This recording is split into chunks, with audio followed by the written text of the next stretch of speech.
Olá pessoal, vamos dar continuidade ao mini curso de impressão 3D. Nesse módulo a gente vai falar sobre a estrutura física da impressora 3D. Esse módulo vai ser dividido em duas partes. Tá? Essa primeira parte a gente vai falar sobre uma visão mais geral, por exemplo, quais são os tipos de impressora 3D, como que funciona de modo geral o processo de impressão 3D e o que precisa de componente físico para que esse processo aconteça. Tá?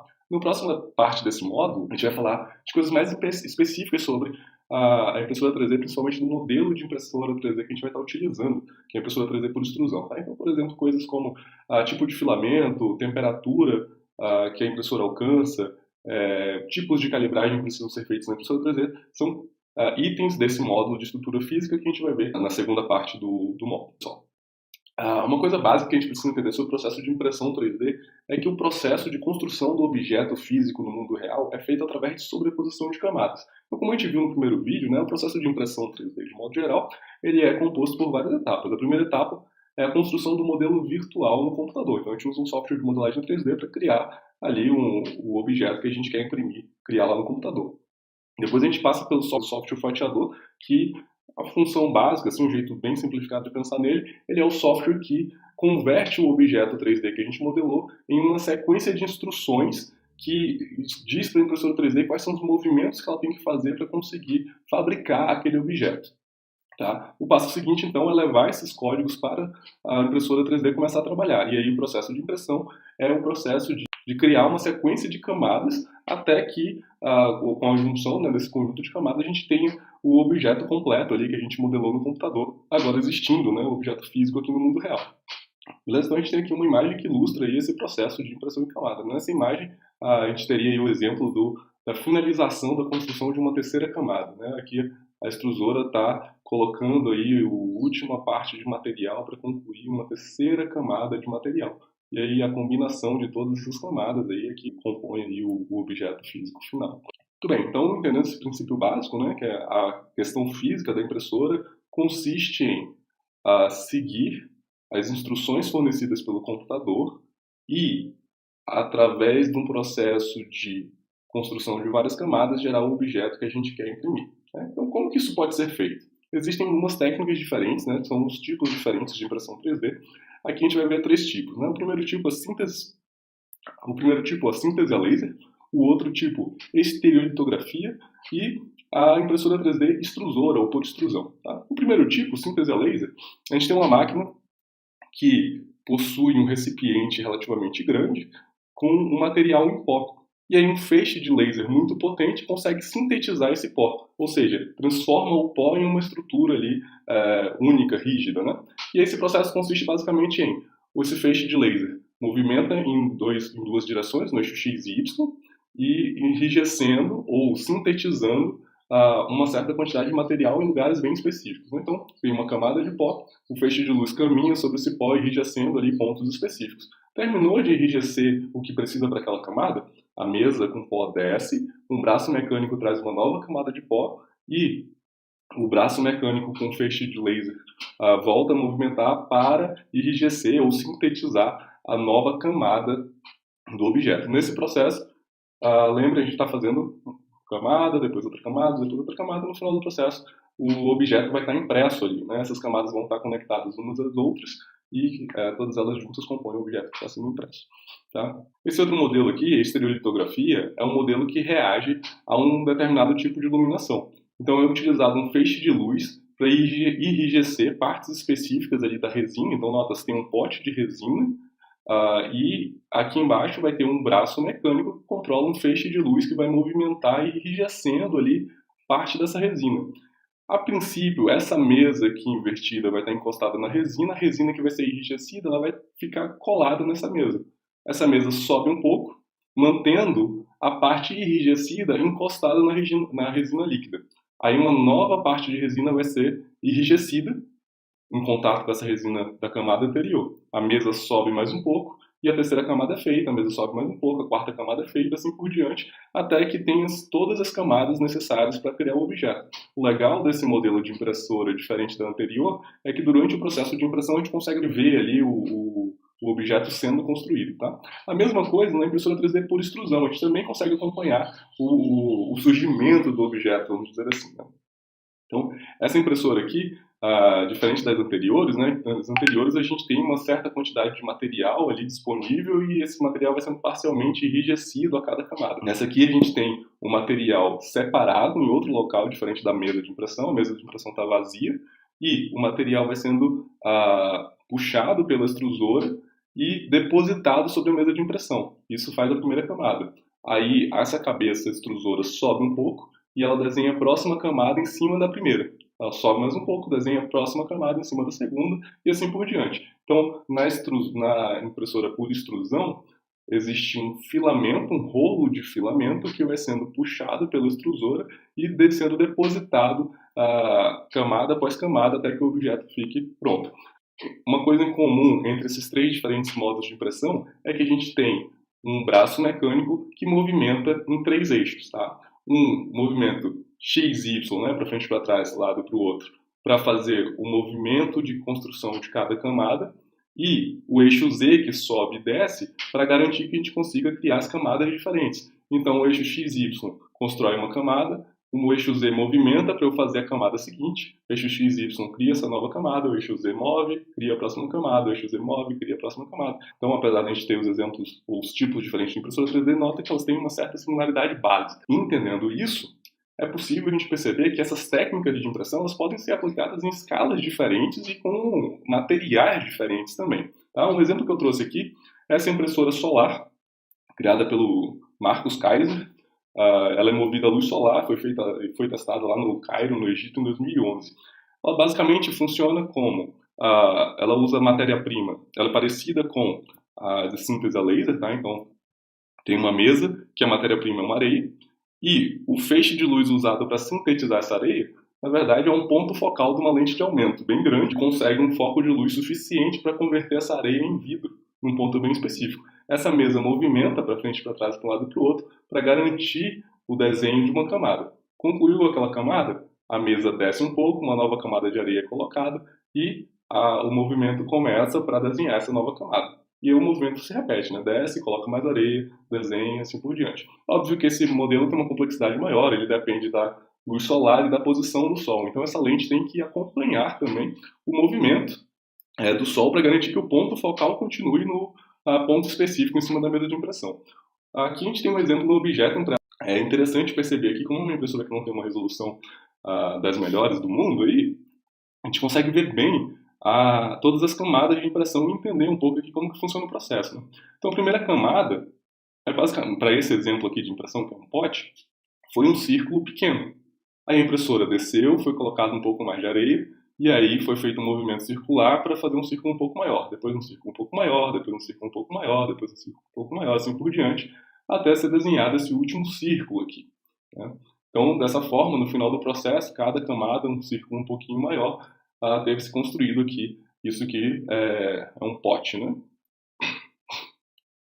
Muito bem. Então, de novo, a gente tem um processo de impressão camada sobre camada e um processo de impressão que usa uma máquina que movimenta nos 3 eixos. Aqui a gente tem exemplos do que seriam as impressoras 3D mais populares. Assim. Então, se a gente procurar na internet aí hoje impressora 3D para comprar, o mais comum que a gente vai ver é a impressora 3D do tipo por extrusão. Tá? E tem modelos diferentes de impressora 3D por extrusão. De novo, uma impressora que movimenta nos 3 eixos. A gente tem uma estrutura para subir e descer, para movimentar para a direita e para a esquerda, e normalmente a mesa que vai para frente e para trás. Tá? E temos modelos diferentes de máquinas que fazem exatamente esses 3 movimentos. E nesse caso, na impressora por extrusão, a gente vai ter um rolo de filamento que vem até a cabeça de impressão, onde vai fazer o processo de puxar esse filamento e depositar sobre o objeto. Por que é legal entender isso? Quando você percebe que são esses os movimentos que eu preciso fazer e eu preciso fazer um processo de impressão camada sobre camada. Qual que é a limitação de tamanho, por exemplo, físico para uma impressão 3D? Depende da máquina que você resolver construir e do espaço que você tem. Então aqui a gente tem um exemplo de uma impressora 3D que é por extrusão e usa como filamento, né, ou como matéria-prima para impressão concreto. E ela é grande o suficiente para imprimir uma casa. Tá? Então cada camada corresponde aqui à altura da casa, né? Ela começa imprimindo o piso, depois vem só nas bordas fazendo as paredes, e cada nova camada vai tornando a parede um pouco mais alta. Aqui dá para ver bem as camadas que foram impressas e aqui o processo de impressão de uma nova camada. Outro exemplo legal é a impressora 3D, também por extrusão, que usa chocolate para fazer a impressão. Então, movimenta nos 3 eixos, para frente, para trás, para um lado e para o outro, sobe e desce. E no processo de depositar a matéria-prima, ela está usando um chocolate. É importante entender que você tem que ter o controle sobre a quantidade do que você está depositando durante o processo de impressão e que seja uma matéria-prima que após ser depositada, que no processo de depositação ela tenha uma característica mais maleável e após ser depositada ela consiga enrijecer. Características importantes que a gente entendeu, vou repetir aqui mais uma vez. A máquina precisa basicamente movimentar nos 3 eixos e ter um controle com precisão. De modo geral, o modelo mais utilizado ou mais comum é o modelo por extrusão, apesar dos outros modelos também trabalharem da mesma forma, movimentando nos 3 eixos. E uma coisa interessante relacionada a isso é que a gente tem uma máquina anterior às impressoras 3D que faz exatamente isso, que são as máquinas CNC. Tá? Então, a máquina CNC é o comando numérico computadorizado. É um sistema que permite o controle de máquinas, sendo utilizado principalmente em tornos e centros de usinagem, e permite o controle simultâneo de vários eixos através de uma lista de movimentos escritas em código G ou G-code.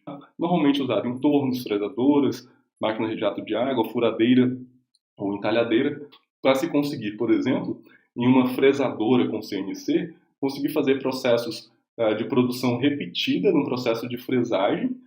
Eu consigo fazer o mesmo processo quantas vezes for necessário, ele vai ter exatamente a mesma profundidade, as mesmas dimensões, porque agora, com o comando numérico computadorizado controlando essa máquina que movimenta nos 3 eixos, eu consigo ter uma precisão de movimento e repetir esse movimento e produzir exatamente o mesmo objeto ou a mesma fresagem quantas vezes forem necessárias. Tá? Então, nota que a máquina CNC ela muito se assemelha aí ao que a gente estava vendo até agora. Né? O CNC nas máquinas surgiu por volta de 1949, tendo os primeiros protótipos sido colocados em funcionamento para teste no laboratório de servomecânica no MIT. Então, a CNC, ou Comando Numérico Computadorizado, surgiu em 49 e a primeira impressora 3D em 84. Então, aqui a gente tem uma máquina CNC fresadora, fresando uma madeira. Então, nota que a gente tem a mesa mexendo para frente e para trás, enquanto a cabeça de impressão vai para um lado e para o outro. E, óbvio, o eixo Z também pode ser controlado, né? O quanto que essa broca está descendo é controlada pelo eixo Z. Então, é uma máquina que a gente tem o controle do eixo Z, do eixo Y e do eixo X. A máquina CNC, a estrutura dela se divide, então, basicamente em 3 partes, que é o cabeçote, a estrutura mecânica que movimenta o cabeçote, e os componentes eletrônicos que controlam a estrutura mecânica, ou seja, os componentes eletrônicos que vão controlar quanto que o motor tem que movimentar para que o cabeçote ande tanto, né, ou avance tanto, ou retorne tanto, quanto que o eixo Z tem que subir e descer. Então, o movimento físico, eu preciso de uma estrutura que permita que esse movimento seja feito correndo aqui, para frente, para trás, para um lado e para o outro, subindo e descendo. Eu preciso de um motor que faça isso de forma eletrônica, né, que consiga controlar esse movimento com precisão, e eu preciso de uma placa eletrônica que controle esse motor. E é uma coisa interessante, né? Já que essas são as características principais aí da CNC, e o que eu tenho ali, no final das contas, é um cabeçote que movimenta nessas 3 direções, que eu consigo controlar de forma precisa através de um G-code, a gente pode entender então que eu consigo trocar o que está no cabeçote.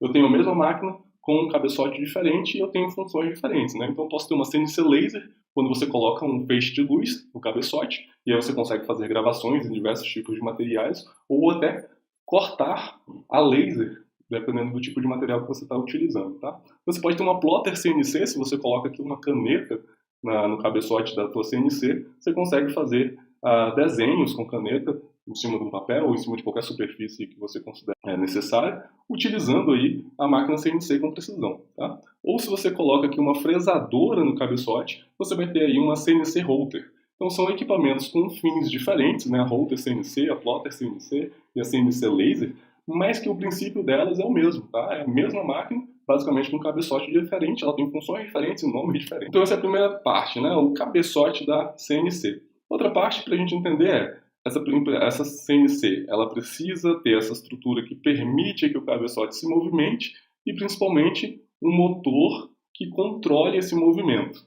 E aí o motor utilizado para controlar o movimento precisa ser um motor que permita o controle com precisão. Eu trouxe aqui 4 tipos de motores eletrônicos que são bem comuns, tá? O motor de corrente contínua, o motor brushless, o servomotor e o motor de passo. O motor de corrente contínua e o motor brushless são motores que eles tendem a ter muita velocidade. O motor de corrente contínua normalmente utilizado na maioria dos brinquedos e muitos eletrônicos. Você consegue, por exemplo, normalmente muito simples, quando você precisa ter muito giro e você controla se ele está ligado ou desligado. E no máximo você consegue controlar se ele está girando muito ou não tanto, sabe?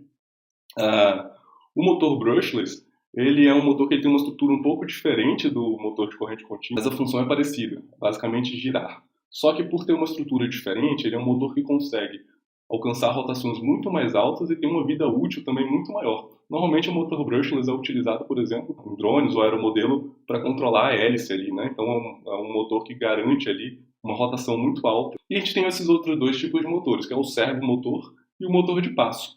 O motor de passo, que é esse cara aqui, quadradinho, aqui na imagem, ele é um motor que normalmente é utilizado aqui na impressora 3D ou na CNC. Tá? Então aqui a gente tem um exemplo aqui do motor de passo, aqui também tem um motor de passo, aqui tem outro motor de passo. A gente consegue ver quase todas essas imagens. Essa aqui é uma imagem que também tem um desenho que corresponde ao motor de passo, quadradinho aqui, a gente vê o motor de passo acontecendo de novo. Tá? Por quê? Qual que é a diferença do motor de passo? O motor de passo é um motor que eu consigo controlar com precisão os giros. Então eu consigo dizer, por exemplo, eu preciso de 5 voltas, eu preciso de meia volta, eu preciso de 1/4 de volta, 1/16 de volta. Então eu consigo acionar o motor não só para ligar ou desligar. Tá? Então por isso, esse é um motor que normalmente é utilizado em máquinas CNC. Eu consigo ter muita precisão quando eu controlo de forma eletrônica esse motor. E aí eu consigo ter muita precisão no movimento do cabeçote da minha CNC. Por isso eu consigo fazer movimentos precisos e repetir esse movimento quantas vezes forem necessários para criar o mesmo objeto em momentos diferentes. Tá? Então, motor de passo é o motor que normalmente é utilizado nas máquinas CNC. Outro motor que a gente consegue ter um controle também, uma certa precisão do movimento, ou servomotor. No interior dele, ele acaba tendo um motor de corrente contínua, que é igual a esse primeiro aqui. Só que a gente também tem uma caixa de engrenagem e um circuito de controle. Isso permite com que a gente consiga ter um controle de precisão do servomotor também. Mas o servomotor, diferente do motor de passo, normalmente ele é utilizado para movimentos mais curtos. Então, no máximo, de 360 graus. A maioria até 180. Então, eu consigo movimentar e controlar um movimento de vai e volta de 90 graus, de 180 graus ou qualquer intervalo ali dentro. O motor servo normalmente utilizado na CNC Plotter, para controlar o movimento de subir e descer da caneta. Nota que não é um movimento longo, né? Eu preciso subir muito ou descer muito. Eu só preciso controlar se ela está encostada ou não. Então sobe, desce. Né? Para isso pode ser utilizado o servomotor. Já o movimento de ir para a direita e para a esquerda é um movimento que, por exemplo, eu preciso de N giros para que o eixo, para que o cabeçote mova 10 centímetros. E aí, para isso, então, a gente usa o motor de passo. Muito bem, para controlar esses motores, então, a gente tem N tipos de placas. Uma bem comum e bem acessível é utilizar o Arduino em conjunto com uma CNC Shield. A Shield CNC é uma placa que ela é feita específica para o Arduino, ela encaixa perfeitamente aqui em cima. E a gente tem alguns drivers aqui também que encaixam aqui na CNC Shield. Essa CNC Shield especificamente, ela controla até 4 motores de passo. Então a gente coloca aqui os drivers na CNC Shield, encaixa a Shield no Arduino, depois conecta um motor de passo em cada uma dessas entradas aqui. Se for usar só 2, é um aqui e um aqui. Se for usar 4, tem as outras entradas. E assim a gente consegue, com o Arduino, controlar o motor de passo. E aí, se você monta a estrutura da impressora de acordo com o que ela tem que ser, você vai conseguir aí ter a sua máquina CNC. E aí, nota, se você tem todos esses equipamentos, tem um motor de passo, tem uma estrutura que consegue movimentar um cabeçote, tem uma placa controladora, você consegue montar, então, a tua máquina CNC. E qualquer limitação de tamanho agora para a máquina CNC depende do quanto de espaço à disposição você tem para construir essa máquina. Você pode construir desde uma mini CNC. Esse aqui é um exemplo de uma mini CNC que imprime numa mesa de 5 cm por 5 cm. Ela é feita com drive de CD. Aqui atrás, para movimentar o eixo Y, é um drive de CD. Aqui, para movimentar o eixo X, é outro drive de CD. E para o movimento de subida e descer da caneta, é um servomotor que levanta a caneta, depois dessa caneta para entrar em contato com o papel. Tá? Então, uma mini CNC que imprime numa mesa de 5 por 5 centímetros. Aqui, mesma estrutura, a gente tem um movimento direita e esquerda, sobe e desce, frente e trás, só que é uma máquina com tamanho suficiente para imprimir numa casa. Como que comunica com essas máquinas? Com o G-Code. G-Code, que é a sequência de comandos utilizados para controlar a máquina CNC. Então, olha só, como a gente viu, as CNCs, elas viram máquinas diferentes quando a gente troca ou substitui o que está no cabeçote da CNC. Então, se no lugar de um desses itens que a gente colocou como exemplo, a gente colocar uma extrusora, a gente passa a ter, então, a CNC como sendo uma impressora 3D. Então, uma coisa importante a gente entender, a impressora 3D é uma máquina CNC. Tá? E o que é a extrusora? Né? O que é esse troço que a gente coloca aqui no cabeçote da CNC, no lugar lá do laser, do plot, ou da caneta, ou da fresadora? Né? A extrusora, ela é uma estrutura, né, um equipamento composto por um motor de passo, engrenagens, um corpo dissipador, um bloco aquecedor e um bico. Basicamente, essa parte de cima faz o quê? O motor de passo aciona as engrenagens para puxar o filamento contra o bloco aquecedor e o bico. Ou seja, ela vem puxando esse filamento, que é um filamento normalmente de material plástico que está enrijecido, contra um bico aquecedor, que vai amolecer esse filamento e injetar ele através do bico em cima da mesa de impressão ou das camadas anteriores do objeto que está sendo impresso.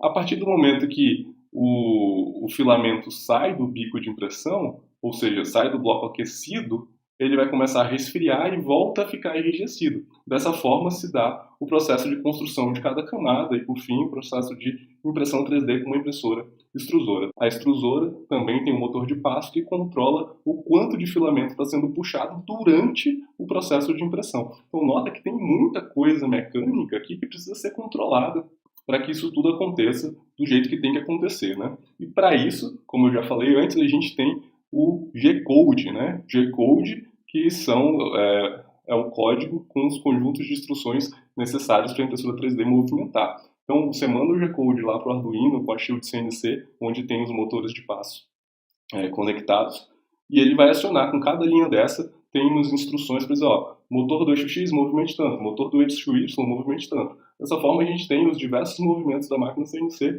e o processo de impressão, no caso da CNC, que é uma impressora 3D, aconteça. Você olha para esse G-Code, ele parece um tanto complexo. Vale a pena estudar para entender, não é tão complexo, mas você vai ver que para um processo de impressão 3D, a gente vai ter um G-Code bem grande. Tá? Cada linha corresponde a uma movimentação ali do cabeçote da impressora. Então, para cada camada vão ter muitas movimentações, e são muitas camadas, então o G-Code normalmente acaba virando um arquivo com muitas linhas.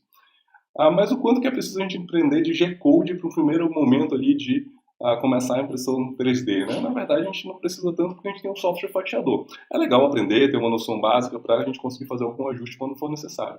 Mas a função do software fatiador é basicamente essa, tá? Entre várias outras coisas que a gente vai conseguir configurar aqui dentro, o importante entender é que no final das contas, o que o software fatiador vai fazer para a gente é gerar um arquivo G-Code para mandar para a impressora 3D. Então, o software fatiador vai montar toda essa sequência ou esse conjunto de instruções que a gente precisa mandar para a impressora 3D. A gente vai ver aí no nosso próximo módulo desse mini curso de impressão 3D como que a gente faz todos os ajustes necessários ali dentro do software fatiador para que a gente consiga gerar um G-Code com qualidade para o processo de impressão.